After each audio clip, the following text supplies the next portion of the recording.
Hello friends, आज हमारा है चैप्टर 6 और टॉपिक का नाम है triangle and its properties.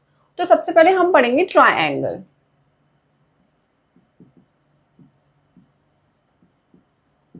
What is a triangle? Okay, triangle की डेफिनेशन क्या होती है? ट्रायंगल होता है अ क्लोज फिगर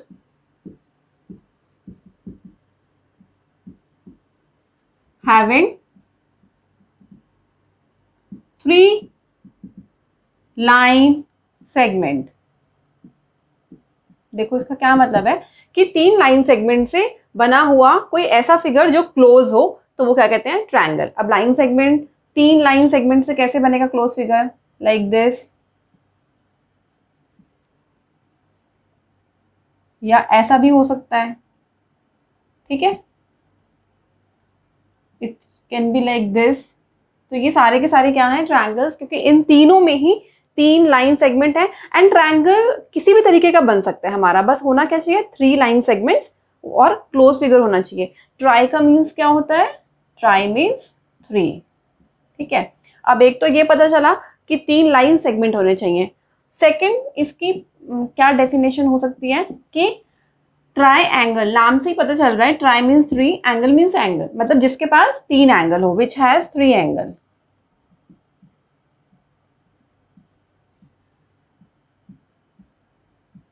ठीक है, अब आप इसमें इसमें या इस फिगर में देख सकते हैं कि 3 एंगल है, एक एंगल ये, एक एंगल ये, एक ये, 3 हो गए। Similarly in this 3 and similarly here. ठीक है, और थर्ड इसकी प्रॉपर्टी क्या होती है? विच हैज 3 वर्टिसेस, जिसके पास 3 वर्टिसेस हो। वर्टिसेस क्या होते हैं? वर्टिसेस होते हैं कोई भी जब 2 लाइन सेगमेंट जहां पे मीट करते हैं उस कॉर्नर पॉइंट को क्या बोलते हैं? वर्टिसेस। मींस कॉर्नर पॉइंट आप याद रखना। तो इसमें कितने कॉर्नर पॉइंट्स है? 3, इसमें भी 3, इसमें भी 3। तो आपको समझ में आया कि what is a triangle. Triangle वो क्लोज फिगर है जिसमें 3 लाइन सेगमेंट है, 3 एंगल है और 3 वर्टिसेस है। Okay, now let's move forward.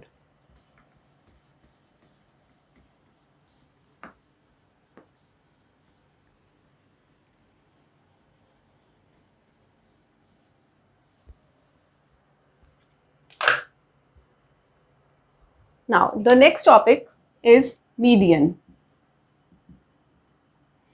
What is a median? ठीक है, तो देखो अगर मैं आपको मीडियन समझाऊं तो मीडियन ट्रायंगल में क्या होता है?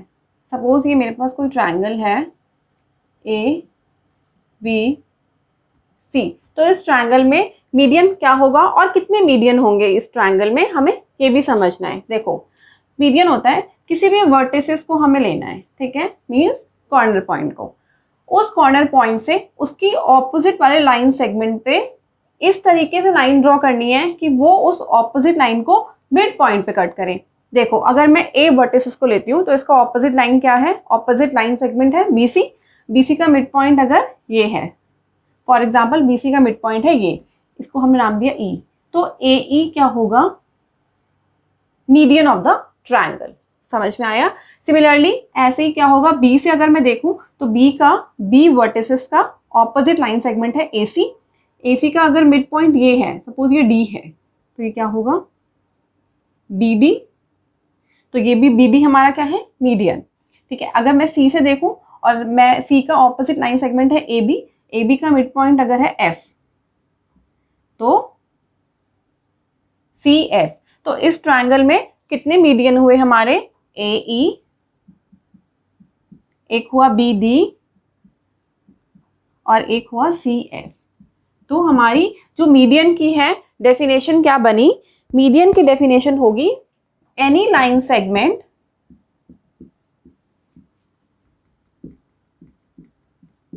which joins the vertex to the,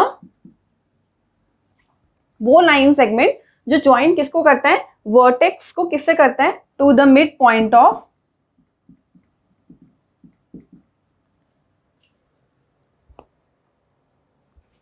opposite side of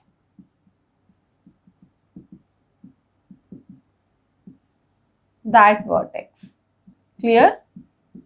means आपको पता चला कि वो लाइन सेगमेंट जो वर्टेक्स से ज्वाइन करता है किसको, opposite side of mid point of opposite side of that vertex, उसी वर्टेक्स की जो ऑपोजिट साइड है उसके मिड पॉइंट से। तो ये हमारा हुआ मीडियन। अब मैं आपको एक दूसरा ट्रायंगल बना के दिखाती हूँ कि उस केसेस में हमारे क्या होते हैं मीडियन। सपोज ये ऐसा है, ठीक है, ए बी सी, ठीक है। अब मैंने ए वर्टेक्स लिया, मुझे ए वर्टेक्स से मीडियन बनाना है। अब देखो, अब जरूरी नहीं है कि ए से हमें ऐसे ही ड्रॉ करना है, हमें ये देखना है कि ए का ऑपोजिट लाइन क्या है, बी सी। बी सी का मिड पॉइंट देखना है पहले। अगर ये बी सी का मिड पॉइंट है, सपोज इट इज डी, तो ये होगा हमारा ए डी। ए डी यहाँ पे क्या होगा हमारा मीडियन, क्योंकि हमें वर्टेक्स से क्या देखना है, उसके ऑपोजिट लाइन सेगमेंट का मिड पॉइंट। ऐसे ही मैं बी से देखूंगी, यहाँ पे होगा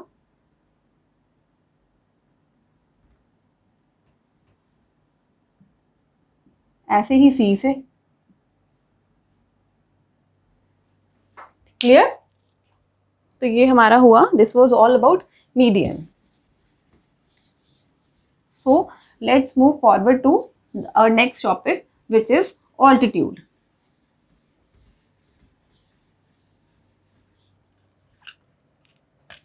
नाउ ऑल्टीट्यूड क्या होता है? ऑल्टीट्यूड को हम थोड़ा बहुत ऐसे समझ सकते हैं कि जैसे हम कभी अपनी हाइट मेजर करते हैं कहीं पे भी, तो अगर हम स्कूल में कहीं अपनी हाइट मेजर कर रहे हैं तो टीचर हमेशा हमें बिल्कुल स्ट्रेट खड़े होने के लिए बोलता है, ठीक है।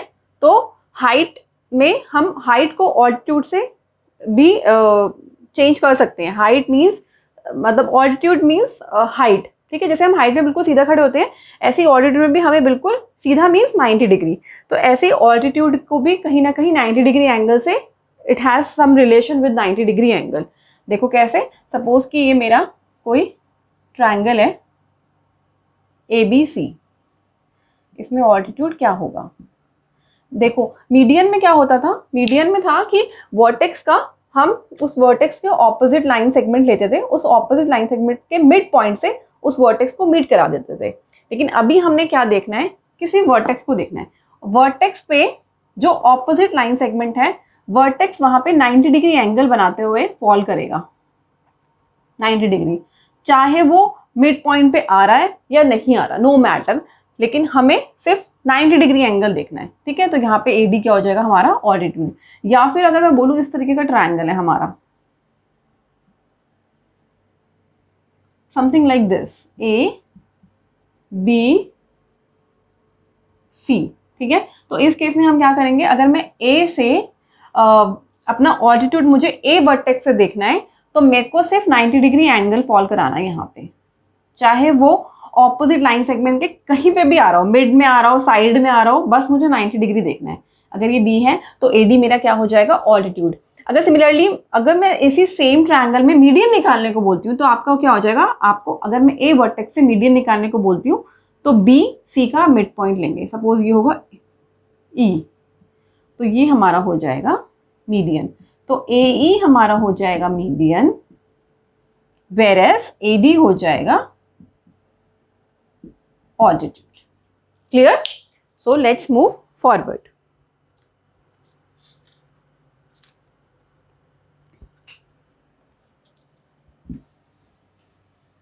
अब देखो, मैं आपको एक छोटी सी चीज और बता दूं, आप कई बार कंफ्यूज हो जाते हो उसमें।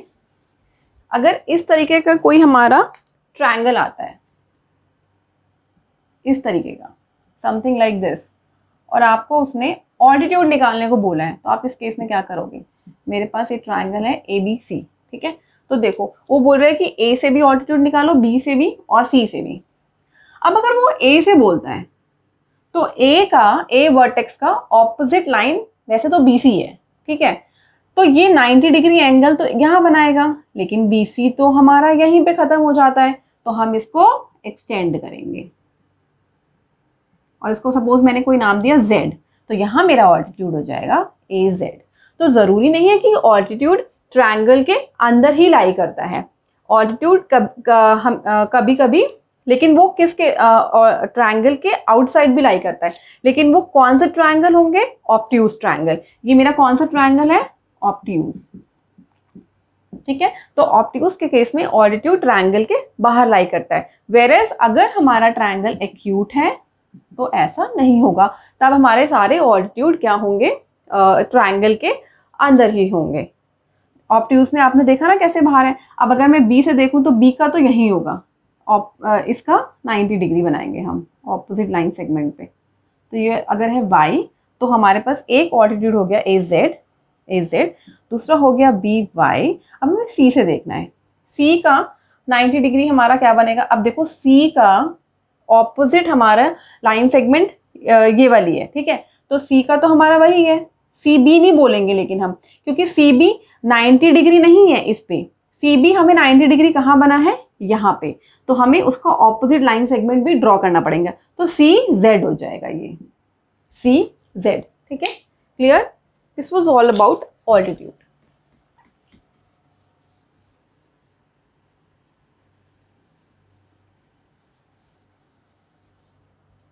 Now let's move forward to the next topic, which is classification of triangle. देखो हमारे पास मेनली 3 टाइप्स के ट्रायंगल्स होते हैं। एक होता है इक्विलेटरल ट्रायंगल, ठीक है, एक होता है आइसोसेलेस ट्रायंगल एंड एक होता है स्केलीन ट्रायंगल। मेनली ये हमारे 3 होते हैं। ये होते हैं हमारे जो क्लासिफिकेशन है ना, वो भी आगे डिवाइड हो रखे हैं कि किस बेसिस पे हमें क्लासिफिकेशन करना है, ट्रायंगल की साइड के बेसिस पे या ट्रायंगल के एंगल के बेसिस पे। तो ये जो मैंने आपको बताया ना, इक्विलेटर, आइसोसेलेस और स्केलीन, ये on the basis of side है, on the basis of sides, side के बेसिस पे ये 3 है। तो हम will study it one by one. Number 1 है इक्विलेटरल ट्रायंगल। देखो इक्विलेटरल ट्रायंगल कौन सा ट्रायंगल होता है? नंबर 1 जिसकी क्या प्रॉपर्टी होती है? Which have all the 3 sides equal. Number 1। Number 2 है all the angles are equal.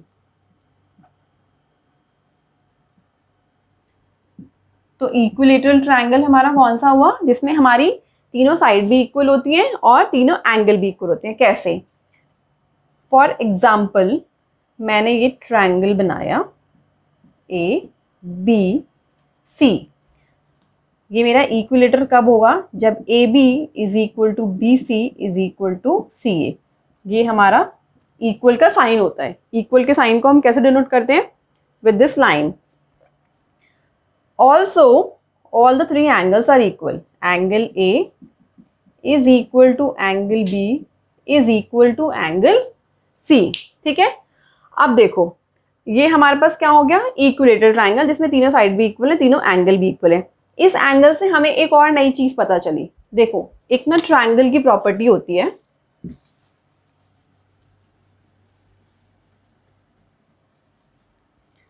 Triangle की एक प्रॉपर्टी होती है जिसको हम बोलते हैं angle sum property.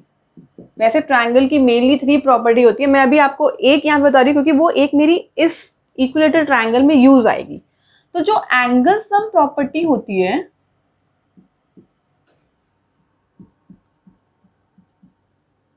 what it states?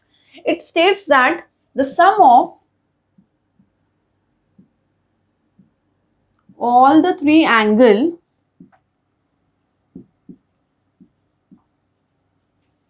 of a triangle is 180 degree. ठीक है, एंगल सम प्रॉपर्टी कहती है कि किसी भी ट्रायंगल के तीनों एंगल का सम 180 डिग्री होता है, ना तो इससे ज्यादा ना इससे कम, अगर मैं सम की बात करूं। ठीक है, जरूरी नहीं है कि सारे इक्वल होंगे, कुछ अलग भी हो सकते हैं, लेकिन तीनों क्या हैं? हमारे 180 डिग्री के हैं। अब देखो अगर मैं इस प्रॉपर्टी को इक्विलेटरल ट्रायंगल में यूज करूं, इक्विलेटरल ट्रायंगल कह रहा है कि तीनों एंगल मेरे इक्वल हैं। देखो अब मैं अगर पहले इस प्रॉपर्टी को यूज करती हूँ। इस प्रॉपर्टी के अकॉर्डिंग एबीसी ट्राइंगल में angle A plus angle B plus angle C कितना हो जाएगा 180 degree.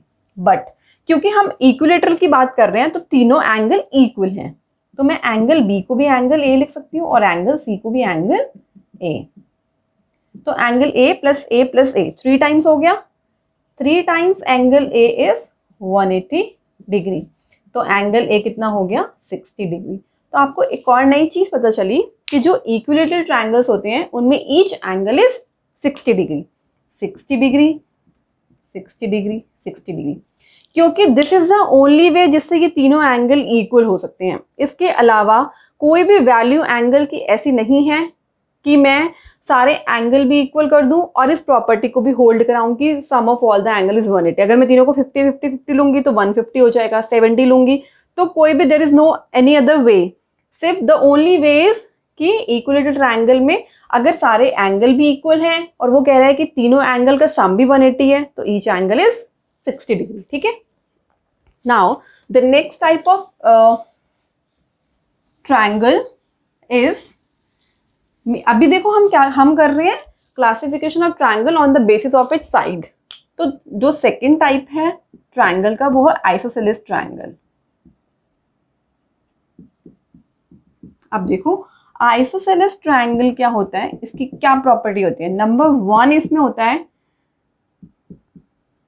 They have 2 equal sides. कोई से भी 2 हो सकती हैं, इधर वाली नीचे वाली, दिस साइड नीचे वाली, दोनों साइड वाली, कोई भी 2 साइड इक्वल हैं। And 2 angles are equal.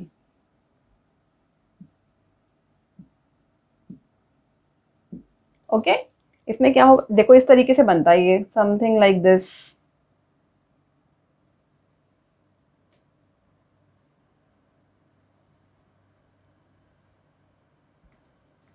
Sorry, इस तरीके से कह सकते हैं हम इसको। आप इसमें क्लियरली देख रहे हो कि ये वाली साइड और ये वाली साइड इक्वल है, लेकिन ये वाली साइड इक्वल नहीं है। तो मैं क्या लिख सकती हूँ कि A B is equal to A C is not equal to B C. A B equal है A C, sorry, A B is equal to A C is not equal to B C. अब ये तो आपको दिख रहा है, लेकिन आप एंगल कैसे पहचानोगे कि कौन से 2 एंगल इक्वल हैं। ठीक है, आप बोलोगे कि ये वाला इक्वल है या ये वाला, तो उसका भी जाने का there is a way. The way is कि जो भी 2 साइड्स इक्वल हैं उनके ऑपोजिट एंगल देखने हैं। जैसे अगर मैंने बोला ए बी और ए सी इक्वल है, तो मुझे ए बी और ए सी का ऑपोजिट एंगल ढूंढना है, वही इक्वल होगा, थर्ड एंगल नहीं इक्वल होगा। तो ए बी का ऑपोजिट एंगल है ये और ए सी का ऑपोजिट एंगल है ये, तो angle B is equal to angle C, आपको पता चल जाता है यहाँ से, is not equal to angle A. ये है हमारा आइसोसेलेस ट्रायंगल जिसमें 2 साइड्स इक्वल होती हैं और उन 2 साइड्स के ऑपोजिट जो एंगल होते हैं वो एंगल इक्वल होते हैं। ठीक है। Now the third type of triangle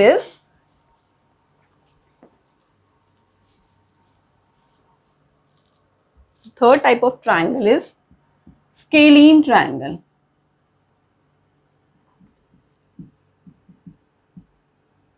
अब देखो स्केलीन ट्रायंगल सबसे इजी है, none of the sides are equal, none of the angles are equal, none of the sides as well as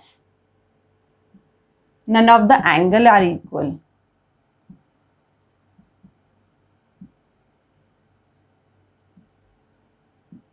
ना तो कोई साइड इक्वल होगी ना ही कोई एंगल इक्वल होगा, समथिंग लाइक दिस मैंने बना दिया। ठीक है, ए बी सी, तो इसमें होगा A B is not equal to B C is not equal to A सी।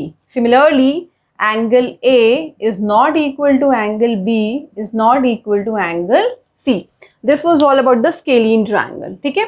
अब देखो जो मैंने पहला आपको पढ़ाया था ना इक्विलेटरल, तो उसमें मैंने एक आपको प्रॉपर्टी बताई थी, अब मैं इस प्रॉपर्टी को ही कंटिन्यू करूंगी आगे। ठीक है। सो अगर next topic will be properties of triangle. Properties of, it's not property, properties of triangle। तो पहली प्रॉपर्टी हमारी थी एंगल सम प्रॉपर्टी, जिसमें हमने बताया the sum of all the 3 angles of a triangle is 180 degree. Second property होती है, इसका नाम होता है, हर प्रॉपर्टी का नाम है, जैसे इसका नाम है एंगल सम प्रॉपर्टी, इसका है एक्सटीरियर एंगल प्रॉपर्टी। देखो ये क्या बताते हैं, exterior angle property says that the exterior angle, अब आप बोलोगे कि एक्सटीरियर एंगल क्या होता है, देन मैं आपको बताऊंगी अब एक्सटीरियर एंगल क्या होता है। The exterior angle of a triangle is equal to the sum of its 2 interior angle. देखो एंगल, एक्सटीरियर एंगल प्रॉपर्टी बोलती है कि किसी भी ट्रायंगल का जो एक्सटीरियर एंगल होता है वो किसके इक्वल होता है, सम ऑफ, किसके सम के बराबर होता है, 2 इंटीरियर एंगल के। अब आप बोलोगे what are exterior angle and what are interior angles. तो देखो एक्सटीरियर एंगल क्या होता है, मैं इसको हटा रही हूँ यहाँ से क्योंकि ये हमारा हो चुका है। फॉर एग्जाम्पल ये मेरा एक ट्रायंगल है ABC, या मैंने इस हम एंगल की बात करें तो मैं सिर्फ एंगल को नाम देती हूँ 1, 2 एंड 3। अब ये 1, 2 और 3 जो एंगल है ये सब ट्रायंगल के अंदर हैं, तो they all are interior angle, ये तो सब इंटीरियर है। Now let's talk about the exterior angle. Exterior क्या होता है, देखो अगर मैं इसको यहाँ पे एक्सटेंड करती हूँ, ठीक है, तो ये मेरा एक्सटीरियर बन जाता है। अगर मैं इस लाइन को एक्सटेंड करती हूँ तो ये मेरा एक्सटीरियर बन जाता है, या इसको, एक्सटीरियर किसी भी वे में बन सकता है, ऐसा नहीं एक्सटीरियर का एक ही तरीका है बनाने का, किसी भी तरीके से एक्सटीरियर बन जाएगा, ठीक है। अगर मैं इसको एक्सटेंड करूँ तो ये मेरा एक्सटीरियर बन जाएगा। तो ये 4, एंगल 5 और एंगल 6 क्या है हमारे एक्सटीरियर। अब यहाँ पे देखो इंटीरियर एंगल कौन से हैं, 1, 2, 3, और एक्सटीरियर कौन से हैं, 4, 5, 6। ये तो आपको पता चल गया। अब प्रॉपर्टी क्या कहती है, प्रॉपर्टी कह रही है कि एक्सटीरियर एंगल किसके इक्वल है, तो हम कोई भी एक एक्सटीरियर एंगल उठा लेते हैं। मैंने 4 उठाया एक्सटीरियर एंगल, तो जो एक्सटीरियर एंगल है वो किसके इक्वल है, वो कह रहा है it is equal to the sum of its 2 interior angle, अंदर के 2 इंटीरियर एंगल के सम के इक्वल। अब आप बोलोगे कि अंदर तो 3 है एंगल, 1, 2, 3, कौन से 2 के सम के बराबर, whether it is from pair of 1 and 3, whether it is a pair of 1 और 2 और 2 और 3। तो देखो आपने हमेशा, you have to remember one thing, जो 4 के साथ वाला एंगल होगा उसको नहीं लेना होता। 4 के साथ वाला इंटीरियर एंगल कौन सा है, 3, तो आपको 3 को नहीं लेना, आपको लिखना है 1 + 2। सिमिलरली अगर आपको 5 का बोलूँ अब, तो आप 5 का कर लोगे, 5 के साथ है 1, 1 को तो लेना नहीं है, तो 2 और 3। Similarly if I ask to solve the angle 6, तो 6 के साथ है 2, 2 को लेना नहीं है, तो 1 and 3। तो this is the exterior angle property. Clear? Now let's move forward.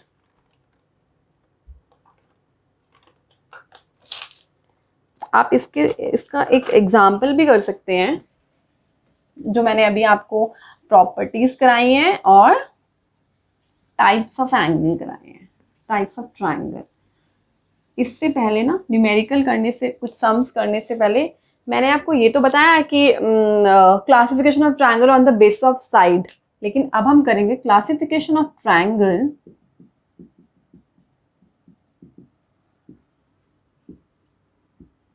On the basis of angle.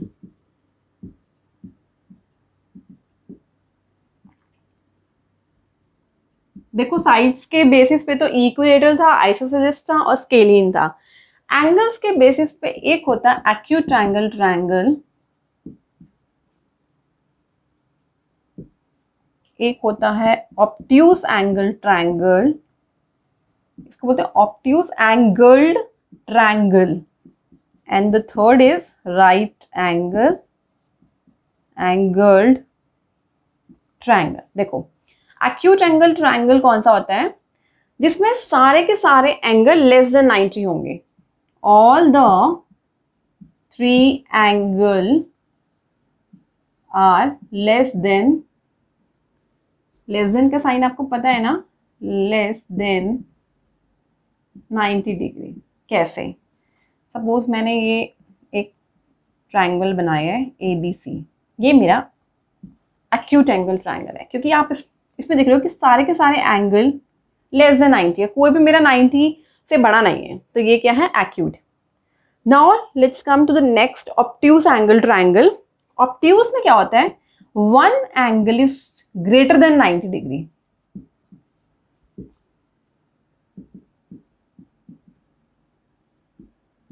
एक एंगल उस ट्रायंगल में ग्रेटर देन 90 डिग्री होगा। कैसे?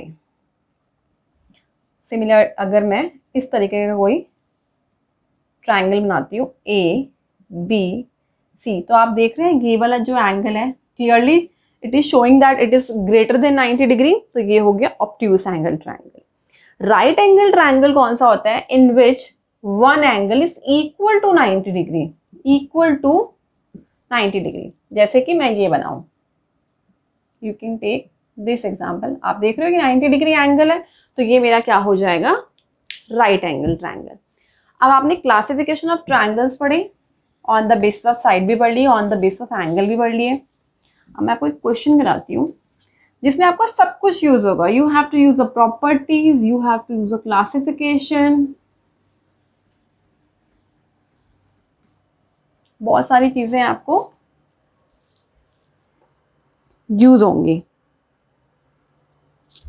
ये देखो आपका एक ट्रायंगल है जिसमें this is given as 70 degree, this is given as 100 degree and this is given as x degree. You have to find out the value of x degree इस angle की ABC। तो एंगल C की आपने value निकालनी है। तो आप इसमें क्या यूज करोगे? आप इसमें यूज करोगे exterior angle property. Exterior angle property क्या कहता है कि exterior angle sum of two interior angle के इक्वल होता है। तो यहाँ पे अकॉर्डिंग टू आप देखोगे, according to exterior angle property 100 degree is equal to 70 degree plus x, तो 100 degree minus 70 degree is equal to x degree, तो x डिग्री हो जाएगा 30 डिग्री। तो x की वैल्यू क्या हो जाएगी? x नॉट डिग्री, तो x कितना हो जाएगा? 30 डिग्री। तो इस तरीके से आप क्वेश्चन को सॉल्व कर सकते हो। नेक्स्ट जो हमारा क्वेश्चन है वो है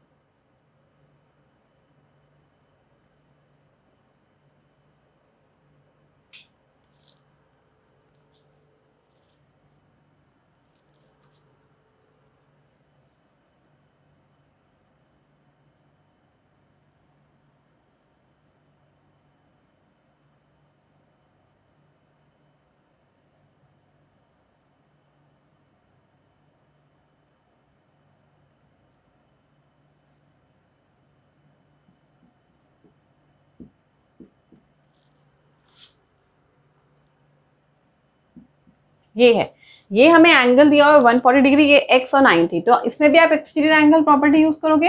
140 हो जाएगा 90 प्लस x के, तो x हो जाएगा 140 माइनस 90 डिग्री, तो 140 minus 90 is 50 degree. This is how you can solve the question. Now last topic is Pythagoras theorem.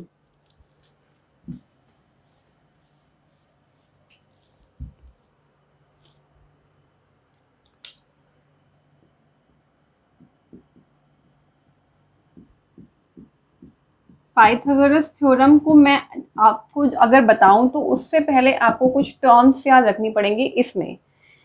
कि पहला तो ये कह रहा है, आपको पता होना चाहिए कि ये जो पाइथागोरस थ्योरम है ना, ये हमेशा राइट एंगल ट्रायंगल में ही लगती है। इसकी कंडीशन है,